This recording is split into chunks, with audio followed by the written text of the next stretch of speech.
O Senhor esteja convosco, Ele está no meio de nós. Proclamação do Evangelho de Jesus Cristo segundo João. Glória a vós, Senhor. Paixão de nosso Senhor Jesus Cristo, segundo João. Naquele tempo, Jesus saiu com os discípulos para o outro lado da torrente do Cedron.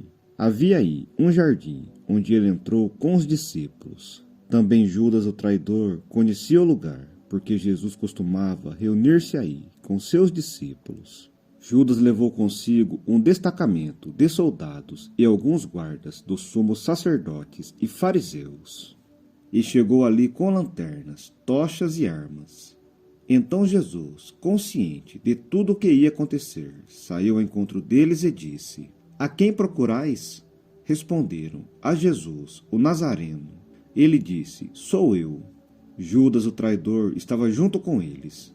Quando Jesus disse: Sou eu, eles recuaram e caíram por terra.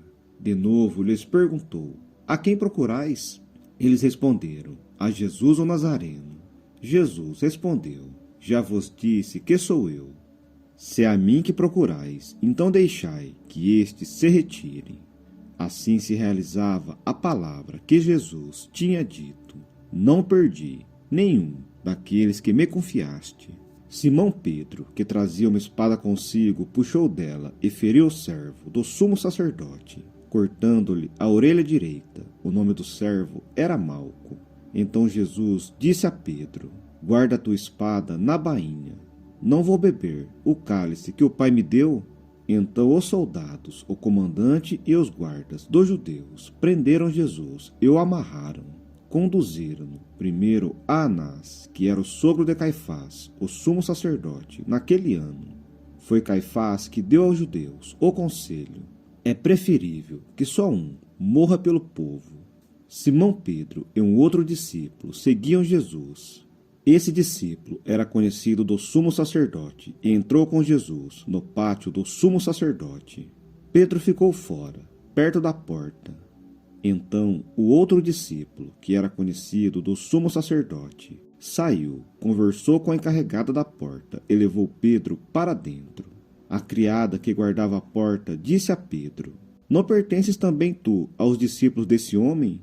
Ele respondeu: Não. Os empregados e os guardas fizeram uma fogueira e estavam se aquecendo, pois fazia frio. Pedro ficou com eles, aquecendo-se. Entretanto, o sumo sacerdote interrogou Jesus a respeito de seus discípulos e de seu ensinamento.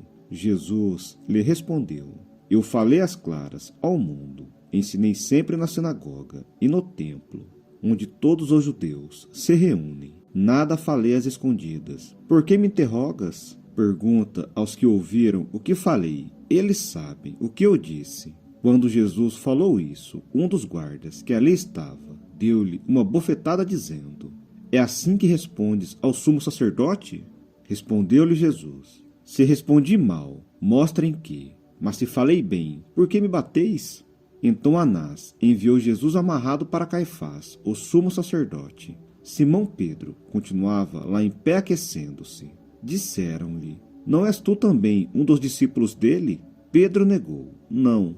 Então um dos empregados do sumo sacerdote, parente daquele a quem Pedro tinha cortado a orelha, disse: Será que não te vi no jardim com ele?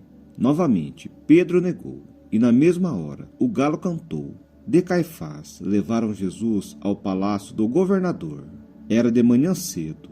Eles mesmos não entraram no palácio para não ficarem impuros e poderem comer a Páscoa. Então Pilatos saiu ao encontro deles e disse: Que acusação apresentais contra este homem? Eles responderam: Se não fosse malfeitor, não o teríamos entregado a ti. Pilatos disse: Tomai-o vós mesmos e julgai-o de acordo com a vossa lei. Os judeus lhe responderam: Nós não podemos condenar ninguém à morte. Assim se realizava o que Jesus tinha dito, significando de que morte havia de morrer. Então Pilatos entrou de novo no palácio, chamou Jesus e perguntou-lhe: Tu és o rei dos judeus? Jesus respondeu: Tu o dizes. Está dizendo isto por ti mesmo. Os outros te disseram isto de mim?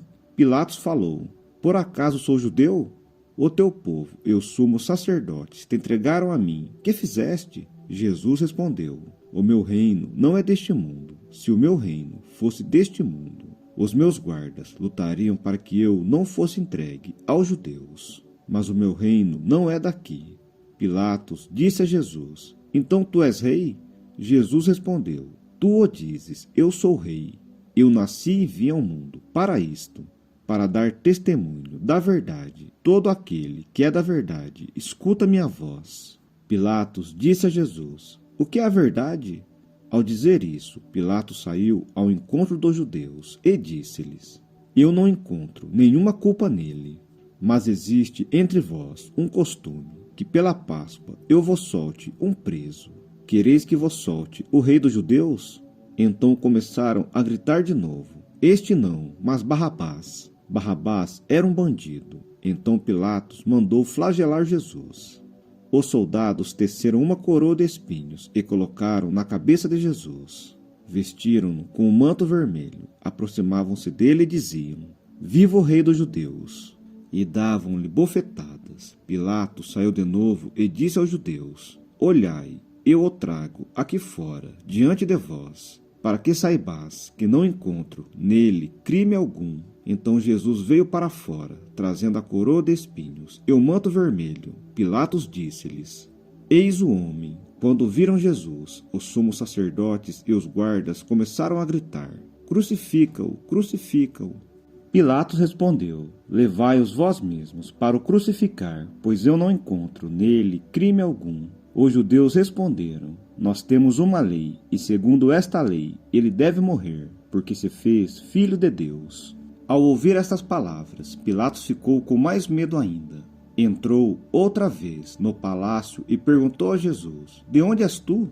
Jesus ficou calado. Então Pilatos disse: não me respondes? Não sabes que tenho autoridade para te soltar e autoridade para te crucificar? Jesus respondeu: tu não terias autoridade alguma sobre mim, se ela não te fosse dada do alto. Quem me entregou a ti, portanto, tem culpa maior.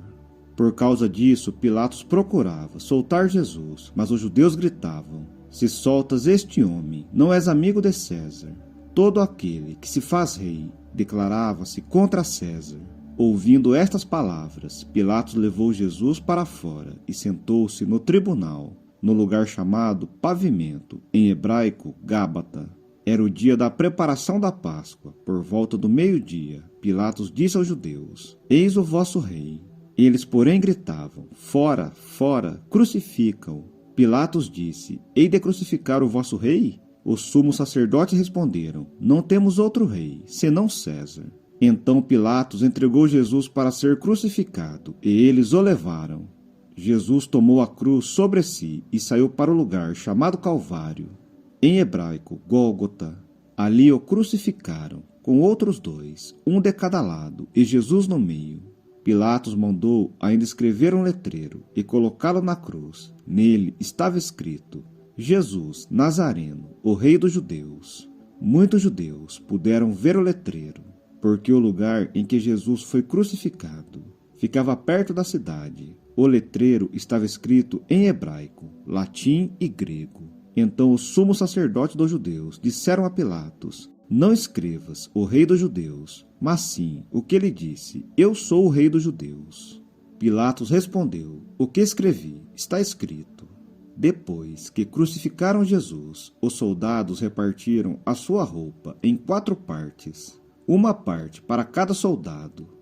Quanto à túnica, esta era tecida sem costura, em peça única, de alto a baixo. Disseram então entre si: não vamos dividir a túnica. Tiremos a sorte para ver de quem será.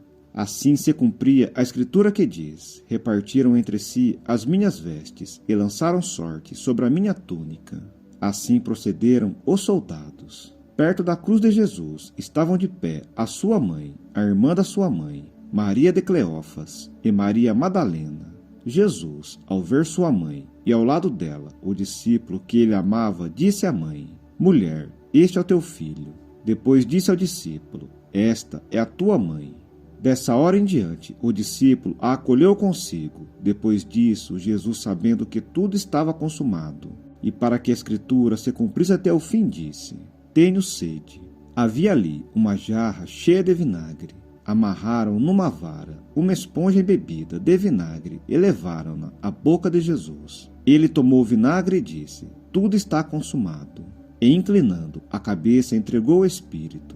Era o dia da preparação para a Páscoa. Os judeus queriam evitar que os corpos ficassem na cruz durante o sábado, porque aquele sábado era dia de festa solene. Então pediram a Pilatos que mandasse quebrar as pernas aos crucificados e os tirasse da cruz. Os soldados foram e quebraram as pernas de um e depois do outro, que foram crucificados com Jesus. Ao se aproximarem de Jesus e vendo que já estava morto, não lhe quebraram as pernas. Mas um soldado abriu-lhe o lado com uma lança e logo saiu sangue e água. Aquele que viu dá testemunho e seu testemunho é verdadeiro. E ele sabe que fala a verdade, para que vós também acrediteis. Isso aconteceu para que se cumprisse a escritura que diz: não quebrarão nenhum dos seus ossos. E outra escritura ainda diz: olharão para aquele que traspassaram. Depois disso, José de Arimateia, que era discípulo de Jesus, mas às escondidas por medo dos judeus, pediu a Pilatos para tirar o corpo de Jesus. Pilatos consentiu. Então José veio tirar o corpo de Jesus. Chegou também Nicodemos, o mesmo que antes tinha ido a Jesus de noite. Trouxe uns 30 quilos de perfume, feito de mirra e aloés. Então tomaram o corpo de Jesus e envolveram-no com os aromas em faixas de linho, como os judeus costumam sepultar. No lugar onde Jesus foi crucificado havia um jardim, e no jardim um túmulo novo, onde ainda ninguém tinha sido sepultado. Por causa da preparação da Páscoa e como o túmulo estava perto, foi ali que colocaram Jesus.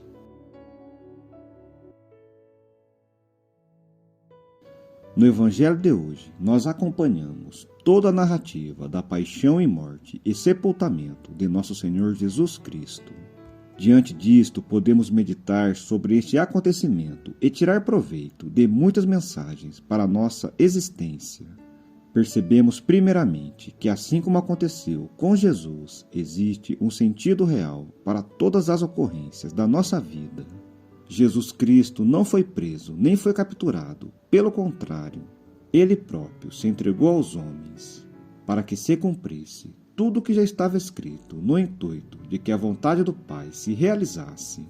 Assim, quando Jesus se entregou aos homens, na verdade ele estava se oferecendo ao Pai pela humanidade. Na narrativa, percebemos que Jesus estava consciente de tudo o que iria lhe acontecer, e por isso ele próprio interpelou os guardas dizendo: a quem procurais? E depois de saber que eles buscavam a Jesus o Nazareno, ele respondeu: sou eu. Nós também precisamos estar atentos para as coisas que acontecem na nossa vida, a fim de perceber qual é a vontade do Pai para nós, principalmente nas situações em que tenhamos de enfrentar os desafios. Muitas vezes, nós também temos consciência de que algo precisa acontecer e que para isso também precisamos assumir nova postura e novo compromisso. No entanto, relutamos e não enfrentamos a fera. Se tivermos confiança nos planos de Deus para a nossa felicidade e consciência de que Ele precisa de nós para colaborar na salvação, e como Jesus Cristo, nós também nos apresentaremos diante dos nossos algozes para beber do cálice que o Pai nos destinou. Com a continuação da história, verificaremos que todas as coisas aconteceram coerentemente com o que já havia sido profetizado, conforme as Escrituras. A Bíblia é um livro de homens santos e pecadores, e nela nós nos identificamos quando agimos bem ou agimos mal. O mesmo Pedro que cortou a orelha do servo do sumo sacerdote para defender Jesus foi o que depois por 3 vezes negou que o conhecesse. A atitude de Pilatos revela a nossa omissão diante das coisas erradas que presenciamos e lavamos as mãos porque achamos que não compete a nós e não temos nada a ver com isso. Diante de Pilatos, Jesus não se justificou, nem tampouco se acovardou, mas somente esclareceu: o meu reino não é deste mundo. Aprendendo com o Mestre, nós também podemos assumir compromissos e atitudes coerentes. com o nosso desígnio para não nos desviar do nosso ideal de vida. Realmente, o nosso reino não é deste mundo e as dificuldades que enfrentamos nesta vida temporal são apenas pontes que nos levam a atravessar o vale para chegar ao reino definitivo. Somos hoje Pedro, Pilatos, Judas e Malco na nossa geração. Somos como Anás, Caifás e até como os guardas e a encarregada que guardava a porta do lugar onde Jesus estava. Todos nós temos o nosso posto. A diferença, porém, poderá estar no modo como enfrentamos os desafios da nossa missão, com os olhos voltados para o alto para beber o cálice que nos é apresentado, ou olhando somente para a terra e tentando nos livrar dos desafios e vivendo como qualquer um dos mortais, só para esta vida.